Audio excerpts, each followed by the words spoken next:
What's good, family? Ishamana YB back once again. So, your man's Genady. Very nice, I like. Your wife nice, I like. How much? Golovkin has punked Canelo some more and told everyone what time it is.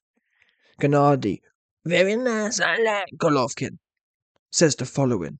I don't need to fight like Bivol to get the advantage over Canelo. I will push Canelo's dinner right the way back in for him, regardless, said Mr. Very nice Golovkin. Here we go. Genady Golovkin, Genady Old Lovkin, sees no reason to emulate the style of Dmitry Bivol in the upcoming trilogy fight with Saul Barmelo Alvarez. Back in May, Barmelo moved up to light heavyweight and was outboxed over 12 rounds by the WBA World Champion Bivol. The Mexican superstar drops back to 168 to defend his undisputed crown against Old Lovkin on September 17th.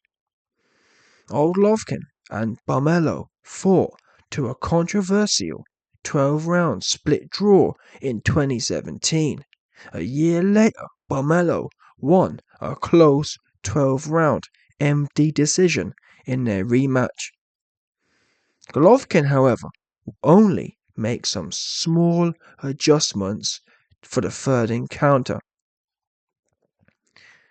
I don't think I need to make any drastic changes to my style. I don't need to fight like Bivol to get any advantage or any edge over Canelo. This fight is going to take place in a different weight class. I'm sure Canelo will take it more seriously. He's going to basically go back to reality. My goal is to show my best. I'm taking it very nice. I'm taking it very seriously. Very nice. I work a lot. I work hard.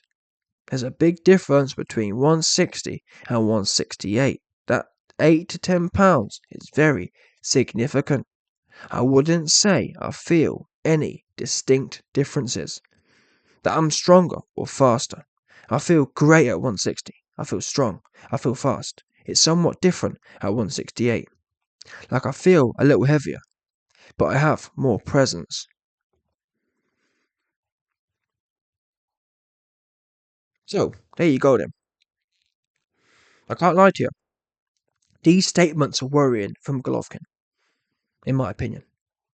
Because, in my mind, I ain't gonna lie to you, man. I'm betting big on Canelo. The odds aren't great.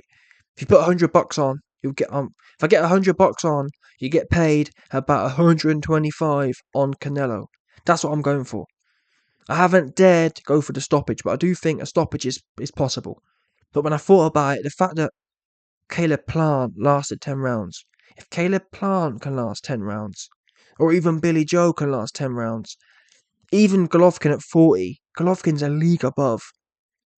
He's a league above them bums. So even at 40, you know what I mean? I struggle to see. I think worst comes to worst, Golovkin will just shell up. Do you understand? I think if Golovkin starts taking too much damage, I see him just putting his elbows in and putting his chin down and seeing the fight out. I don't think he'll go out swinging. I think that's the worst case. The worst case is that Canelo goes in there. And the thing is, anyone who fights Canelo should know he's probably going to blow his load in the first half of the fight anyway. For example, look at Canelo versus Callum Smith. If Callum Smith can make it, and Callum Smith's a big man in all fairness, he's a huge man, so that helped him weather it. And Golovkin's clearly, he's not that much of a big man. To be 40 years old and still comfortable at 160, yeah, he's strong, but he can't be that big, bottom line. Even Canelo's filled into the weight at 168. Arguably, Canelo is better than ever at 168. Golovkin, on the other hand, who was the career 160, where Alvarez started at 154, he's telling you, really, he doesn't really want to be at 168. It's only because Canelo's the cash cow. It's not looking like good news. I thought maybe, well, tell a lie, it's good news for me because I'm betting some big bucks on Canelo. So the more I hear that he feels slow, essentially what I'm hearing here, he feels slow. Because to say, oh, I feel great at 160, well, that's no good. I feel great at 160, I feel strong, I feel fast. But I feel different at 168. It's like, what? Wait a minute, if you're fast and strong at 160 and you feel different at 168, notice this. He doesn't say I feel different and I feel even quicker. I feel even stronger. It's kind of like, "Ugh." Instead, he says, I feel like I have more presence. Yeah, that's what you call I feel fat. Yeah, 100%. If you ask Andy Ruiz how he felt in the AJ rematch, he'll tell you he felt like he had more presence. He did have more presence. He had that McDonald's presence. Yeah, he had that 30 pounds of extra dead weight presence. Big facts. So it's not looking good for GGG. Bearing in mind, Alvarez has been at 168 or higher for God knows how long now, years, and he's dominated at them weights. So for people betting on Canelo like I am, all I hear is sweet, sweet, you know what I mean? Sweet whispers in my ears right now for Canelo. Can he stop him? I'm not going to bet on that, like I've explained. I think Golovkin's he's too sharp for that. Although, in the Murata fight looked rocky. Canelo is leagues above Murata. I guess a big factor comes down to what Canelo's plan is. If Canelo plans for the KO, then obviously it's much more likely. But Canelo doesn't really. If you watch his fights, I mean, the the Callum Smith fight is a great example of that. Canelo rarely really goes for the KO. He almost stumbles upon it. For example, the Plant fight.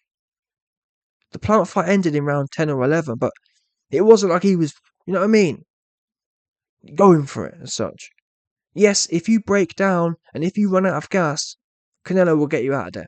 But if you're someone like Callum Smith, who didn't run out of gas, you didn't see Canelo, did you? Even though Canelo knew that Callum Smith's arm was bust up, he knew Callum Smith only had one arm, and still Alvarez was happy to sit back and go through the motions. That's what I'm saying. He doesn't have that innate, you know what, I'm getting all these bums out of there.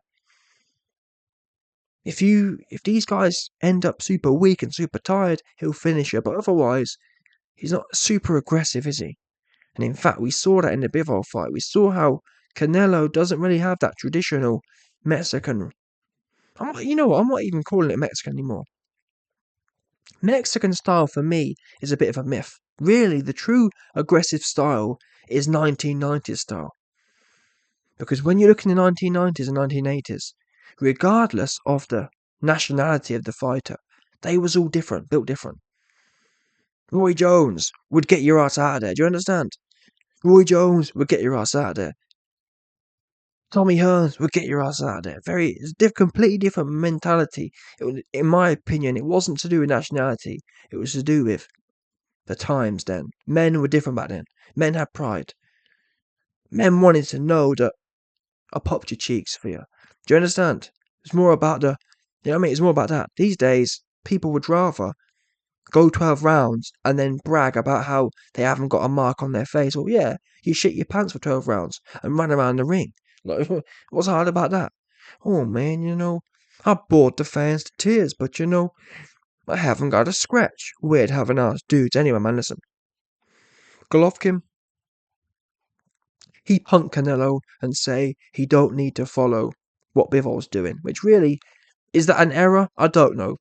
End of the day, Golovkin's 40 and a half years old, yeah? He ain't going to be able to change nothing anyway, is he? Let's be real now. Even if he wanted to become Bivol, he ain't 175 pounds. He ain't as tall as Bivol, so that strategy don't work.